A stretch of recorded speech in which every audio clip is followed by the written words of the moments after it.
What if I told you that while you were planning your Christmas dinner, three of the most powerful financial regulators in the United States coordinated an unprecedented attack on one of the oldest markets in human history? What if I showed you the exact timestamps, the mathematical mechanisms they used, and the billion-dollar trap they set to stop a price movement that could reshape the entire precious metals industry? And what if I could prove that despite their precision and authority, their plan is already beginning to fail? In the early hours of December 24th, 2024, something extraordinary unfolded in the silver market. Between 11:47 p.m. and 2:30 a.m., three separate regulatory announcements struck the market like coordinated missiles. This timing was not accidental, the strategy was not random, and the implications reach far beyond silver prices alone. This is a story about control, about who decides how markets function, and what happens when the physical reality of supply and demand collides with the paper promises of the modern financial system. Let me walk you through exactly what happened, minute by minute and dollar by dollar. More importantly, I'm going to show you why this coordinated regulatory intervention, despite its shock value and mathematical precision, is likely to fail in ways even the regulators themselves did not anticipate. The first strike came at precisely 11:47 p.m. Eastern Time on Tuesday, December 23rd. The CME Group, which operates the world's largest derivatives marketplace, issued an emergency notice. Effective immediately, margin requirements for silver futures contracts were increased by 75%. For those unfamiliar with futures trading, a margin requirement is essentially a security deposit that traders must maintain to hold a position. It ensures they can cover potential losses. Under the previous rules, holding one silver futures contract required $15,000 in margin. Under this new emergency rule, that same contract now required $26,250, an additional $11,250 per contract. This change was not phased in gradually over weeks or months. It was immediate. As of 1 minute past midnight on Christmas Eve, traders who did not have the additional funds in their accounts faced automatic liquidation. The timing is critical. The announcement came late Tuesday night, right before Christmas Eve, when most banks would be closed or operating on limited holiday hours. Even traders who had the funds available elsewhere would find it nearly impossible to wire large sums of money on Christmas Eve morning. The logistics alone created a forced liquidation scenario, but the regulators were not finished. At 1:15 a.m., just 90 minutes later, the Commodity Futures Trading Commission, or CFTC, released its own emergency measure.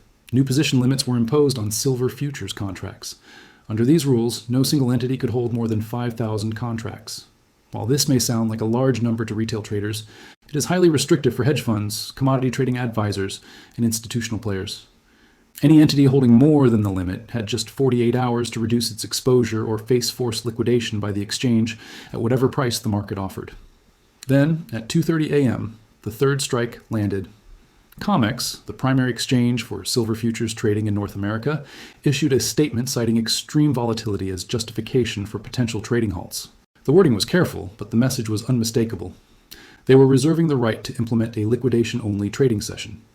In such a scenario, traders would be allowed to sell but not buy. It is a nuclear option, one that exchanges almost never use, and simply announcing the possibility sent a powerful warning to the market. Now step back and look at what happened. Three regulatory bodies, the CME Group, the CFTC, and COMEX, issued coordinated announcements within a 3.5-hour window in the middle of the night, just before Christmas Eve. These institutions do not normally release emergency measures at midnight during major holidays unless something significant is unfolding. The coordination suggests planning, the timing suggests intent, and the mathematical consequences point toward a very specific objective. Before continuing, it's important to be completely transparent. Nothing in this discussion constitutes financial advice. I'm not a licensed financial advisor, and I'm not telling anyone to buy, sell, or hold any investment. The silver market is volatile, and futures trading carries the risk of losses exceeding your initial investment. This analysis is strictly for educational and informational purposes. Always conduct your own research and consult a qualified professional before making any financial decisions. With that said, let's examine the mechanics of the trap that was set. Imagine you manage a hedge fund specializing in commodities. On Monday morning, December 22nd, silver is trading around $68 per ounce. Your research indicates silver is undervalued due to tightening supply, rising industrial demand, and long-term monetary trends. You decide to build a long position and purchase 3,000 futures contracts. At the existing margin requirement of $15,000 per contract, you deposit $45 million. Your fund has $50 million in liquid capital, leaving a $5 million buffer. By Tuesday's close, silver rallies to $74.50. Your position is now up approximately $18 million in just 2 days, a 36% gain. Everything looks perfect. Then, at 11:47 p.m., you receive an urgent email from your broker. The CME has raised margin requirements. Your 3,000 contracts now require $75 million in margin. You have $50 million available. You are short nearly $29 million. The email states that the funds must be deposited by 8:30 a.m. on Wednesday morning, or your position will be liquidated. It is nearly midnight on Christmas Eve. Banks are closed. Wiring tens of millions of dollars in under 9 hours during a holiday is effectively impossible. Your options are all bad. You can beg your broker for an extension, but brokers themselves are bound by clearinghouse requirements and cannot risk their own compliance. You can attempt to liquidate part of your position, but if every margin-called trader does the same thing, prices collapse under the selling pressure. Or you can do nothing and allow automated systems to liquidate your entire position into a thin holiday market, likely at far worse prices. This is forced liquidation. It has nothing to do with fundamentals, supply, or demand. It is purely a liquidity crisis engineered by regulatory timing. The CME knows traders cannot raise massive sums overnight on Christmas Eve. That is not an accident. That is the mechanism. As forced selling hits the market Wednesday morning, silver begins to fall. Stop-loss orders are triggered. Prices drop further. Shorts cover their positions at lower prices, saving hundreds of millions of dollars. This is the textbook regulatory playbook. Raise margins, force liquidation, crash prices, restore control. This exact strategy worked in 2011. When silver hit $49, the CME raised margins 5 times in 9 days, increasing requirements by 84%. The price collapsed to $35 and the rally died. Initially, it appeared the same playbook was being deployed again. But here's the critical difference. 2011 is not 2025. In 2011, silver's rally was driven by excessive leverage. Traders used extreme margin ratios. When leverage was removed, the rally collapsed. Today's rally is built on structural forces that margin hikes cannot eliminate. First is the physical supply deficit. The silver market currently faces an annual shortfall of approximately 1.1 billion ounces. Global demand exceeds mine production by more than an entire year's output. Above-ground inventories are shrinking. COMEX warehouse stocks have fallen to roughly 24 million ounces, while paper claims on silver are at record highs. Raising margins does not create physical metal. It does not open mines or increase refining capacity. Paper rules cannot fix physical shortages. Second is industrial demand. Silver is now a critical industrial input. Solar panels, electric vehicles, 5G infrastructure, medical devices, and water purification all require silver. Corporations like Samsung, Tesla, and First Solar are not trading futures contracts. They are buying physical metal with cash to keep factories running. Procurement managers are authorized to pay whatever it takes to secure supply. Margin hikes are irrelevant to them. In fact, any futures-driven dip simply gives them an opportunity to buy more metal at a discount. Third is the options market gamma squeeze. Market makers who sell call options must hedge by buying futures. As silver prices rise, their hedging requirements increase. Currently, tens of thousands of call options sit between $67.50 and $75. As prices rise, market makers are forced to buy more futures, adding upward pressure. This is a mechanical, mathematical process that regulatory announcements cannot easily stop. That is why this intervention, despite its precision and coordination, is unlikely to succeed. The leverage-driven paper market no longer controls price discovery the way it once did.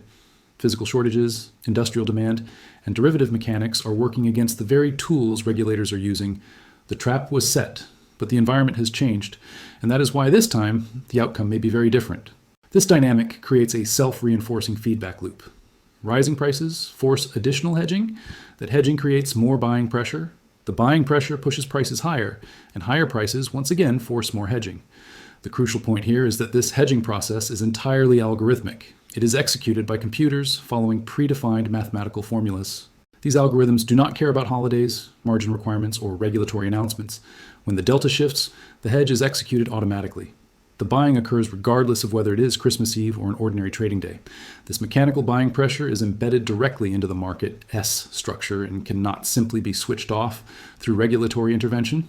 Now let's examine what actually happened when markets opened following these announcements. Banks and regulators were expecting widespread forced liquidation and panic selling. The objective was clear: drive silver down from $74 to $60 or even lower, trigger a sharp crash, shake out weak hands, and reassert control over the market. During the overnight electronic trading session, there was indeed an initial wave of panic. Silver dropped rapidly to $70, a move of roughly $4.50, or about a 6% decline in just a few hours. Forced liquidations were occurring exactly as planned. But then something unexpected happened. The price did not continue collapsing. Instead, aggressive buying emerged at the $70 level. Silver rebounded sharply to around 72 dollars.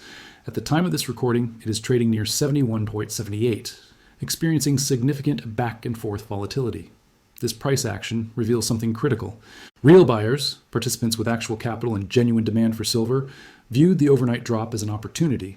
They were not frightened by regulatory announcements. They interpreted the dip as a gift. This behavior is fundamentally different from what we saw in 2011. Back then, margin increases triggered sustained selling that crushed prices for weeks. This time, buyers stepped in almost immediately. The selling pressure was absorbed far faster than regulators anticipated. The true test of whether this regulatory intervention succeeds or fails does not lie in what happens in New York on Christmas Eve. The real test occurs when Asian markets open on Thursday morning. When traders in Shanghai, Hong Kong, and Tokyo wake up and assess what happened in New York, how will they respond? Will they panic and sell? Or will they recognize the forced liquidation for what it was and treat it as a buying opportunity? The key signal to watch is the spread between COMEX paper prices and Asian physical premiums. If COMEX trades at $68 on Wednesday, but physical silver in Shanghai trades at $82 on Thursday morning, the $14 premium tells the real story. It signals that the physical market rejected the paper-driven sell-off. It confirms that the COMEX dump was artificial, caused by forced liquidation rather than any genuine shift in supply and demand fundamentals. If Shanghai opens at $82 while COMEX closed at $68 the prior evening, the conclusion is clear. The trap failed. When physical and paper markets visibly disconnect, the scramble to secure physical metal accelerates. At that point, price suppression becomes unsustainable. Now, let me outline how I expect this to unfold over the next several days and weeks. Wednesday, December 24th, is defined by volatility. We have already seen the drop to $70 and the rebound to $72. The shakeout is occurring exactly as expected.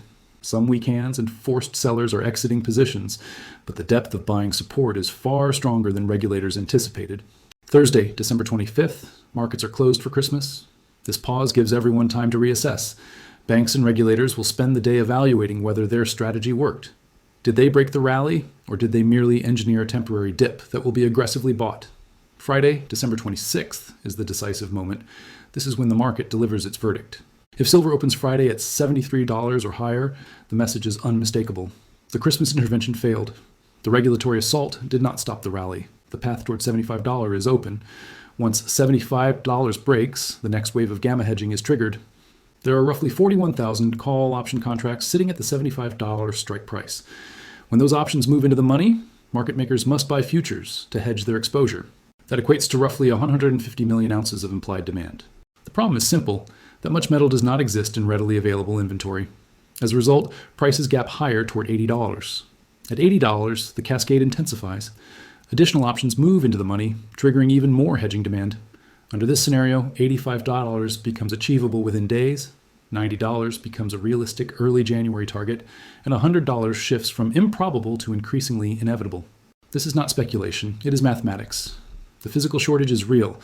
Industrial demand is real. The gamma squeeze is real. Regulatory announcements do not change any of these underlying forces. So what should you do if you are involved in the silver market? The answer depends on your exposure. If you own physical silver, coins, bars, or fully allocated metal with specific serial numbers, the situation is straightforward. Do nothing. Margin hikes do not affect you. Position limits do not apply to you. You own the metal outright. It is in your possession or securely stored. The banks need it, and they cannot access it unless you choose to sell. Physical holders hold the strongest position in this environment. If you hold silver futures contracts, an immediate decision is required. Can you meet the new margin requirements comfortably? If yes, holding through the volatility may make sense depending on your analysis. If not, you must decide whether to exit voluntarily during overnight trading around $72 or risk forced liquidation during thin Christmas Eve trading, potentially at worse prices. This is a personal decision based on capital availability and risk tolerance. If you hold paper silver products, such as certain ETFs, be aware that regulatory interventions and trading halts increase the risk of cash settlement instead of physical delivery. Some products reserve the right to settle in cash if physical metal becomes unavailable. In a genuine physical shortage, this risk rises. You may want to evaluate products backed by fully allocated metal or consider transitioning to direct physical ownership while markets remain functional. If you do not currently own silver but are considering entry, Wednesday morning could present an opportunity. If forced liquidation pushes prices towards $68 during thin holiday trading, that may be the last opportunity to enter below $75 before the next upward leg. However, short-term timing in volatile markets is difficult. Any position should be sized appropriately with full awareness of the risks involved. Before closing, make sure you are subscribed to this channel. We will be tracking this situation closely in the coming weeks. The silver market is at a critical inflection point, and the lessons unfolding here extend beyond silver alone. This conflict between physical reality and paper markets appears across the global financial system. What we are witnessing is not merely a market fluctuation, it is a conflict between two competing frameworks. On one side is physical reality. Mines produce limited quantities of metal, industries consume it, inventories rise or fall accordingly. On the other side are paper markets, futures, derivatives, and regulatory mechanisms designed to manage price discovery.